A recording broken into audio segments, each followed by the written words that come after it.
Hi, my name is Jeff Behrens, and I'm the band director at Richland Center High School in Richland Center, Wisconsin. And as part of the Grammy Educator nomination, I've been asked to answer 4 questions in regards to my teaching. And the first one is to mention my proudest moment as a teacher. And over my 26-year career, I can think of many instances where I have been proud, but I think there's one spot where in my career it would stick out that kind of built the pathway for my teaching for the subsequent years that followed. And I can think back to my early teaching career when I had a solo ensemble festival I was hosting at my school that I was teaching at. And I had a former flute student of mine that had just finished her performance at the solo ensemble festival. And this particular student maybe not have had the best music ability and talents, but she came up to me to thank me after the contest was all done, and she was so proud of the fact that she played a Class A solo, which in Wisconsin is the highest level of literature available for students to play. And she said without my encouragement and guidance, she never would have tried to attempt playing Class A solo. She didn't end up with the highest award that day, which would have qualified her for state, but she was proud of the fact that she attained a level that she didn't think was possible.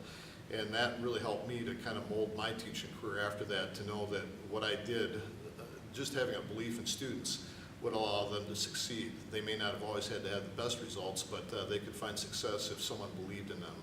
And that probably is the proudest moment I've had in teaching, and that in turn allowed me to have many more successes and proud moments in future years. And the second question I've been asked to address is to name a significant challenge I have had in the past or one that I currently have. And I can think of one that I'm currently still trying to work through right now, and that would have originally taken place 7 years ago when I started my career here at Richland Center High School. I interviewed for the position and realized that the budget didn't allow for a lot of new instruments. In fact, our uniforms when I first started here were made in 1965, so they were about 43 years old when I started teaching here. And I did an inventory analysis and realized that I thought we were about $210,000 behind where we should be as far as equipment needs. And through the process of a lot of community support, some band booster fundraising, we've been able to, I think, raise about $112,000 for new purchases of instruments and uniforms.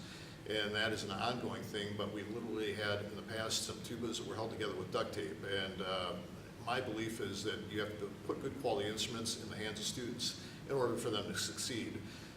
Having those old instruments, I sense the real lack of pride. So I think with the upgrades we have been making, and we're a little over halfway through what I estimate we need to be at right now, but that was probably the biggest challenge I had facing myself as an educator. I just had a hard time trying to deal with the fact that we were so far behind in the funding that I thought we really needed to be successful here in Richland Center.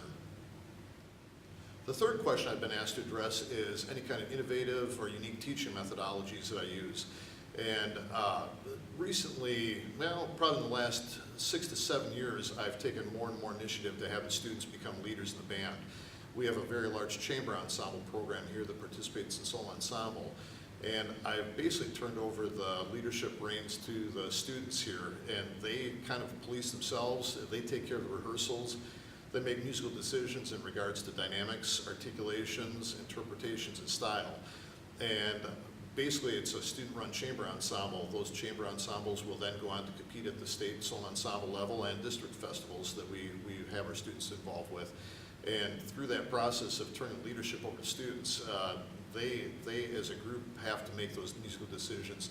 And that's gone a long way into, I think, filtering into the band program as well, both the jazz ensemble, concert band formats, even marching band, because those students now listen more intently, I think, to what the other sections do.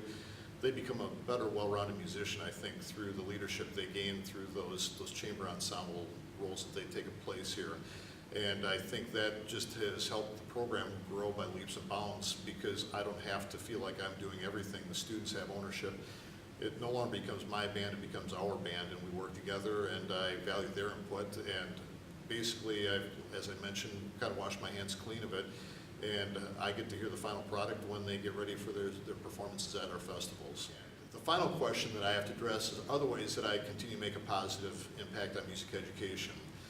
And the way I try to make a positive impact on music education is to turn out as well-rounded music students as possible, and not only music, but just as a well-rounded student overall. My goal is to try and find out as much as I can about the students, not only as musicians, but what their likes and dislikes are outside of the band room here at Richland Center High School. I'm interested in what they like to do athletically, academically, and extracurricular and co-curricular activities that are available to the students here at Richland Center High School. And I feel like if I have a little bit more knowledge of the students as an individual and not just as a musician, I can maybe find out ways that motivate them a little bit more than I would if I just know their musical life. So I think I'm making a positive impact by trying to find out as much about each student as possible, and I think in turn that leads me to become a better teacher and hopefully give the students a better education as far as my music abilities here at Richland Center High School.